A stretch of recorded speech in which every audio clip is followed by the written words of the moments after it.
Nalubog sa baha ang ilang panig ng Palawan at Mindanao dulot po ng trough o extension ng Bagyong Romina.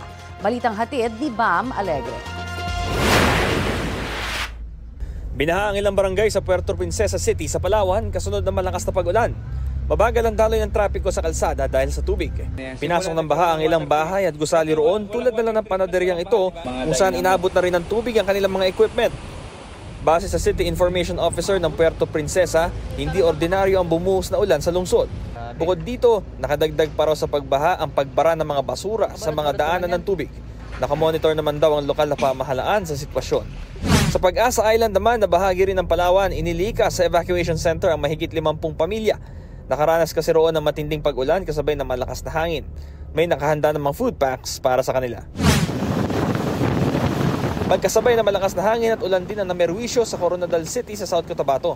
Sa lakas nito, natuklap ang bubong ng ilang tindahan ng mga paputok sa lungsod. Naglagay ng trapal ang mga nagtitinda para matakpan ang kanilang paninda, pero may mga paputok pa rin na nabasa, kaya hindi na ito may bebenta.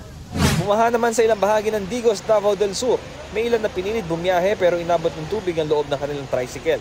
May mga residente namang hindi na naghintay sumakay, kaya sinuungan nila ang baha. Bam Alegre, nagbabalita para sa GMA Integrated News.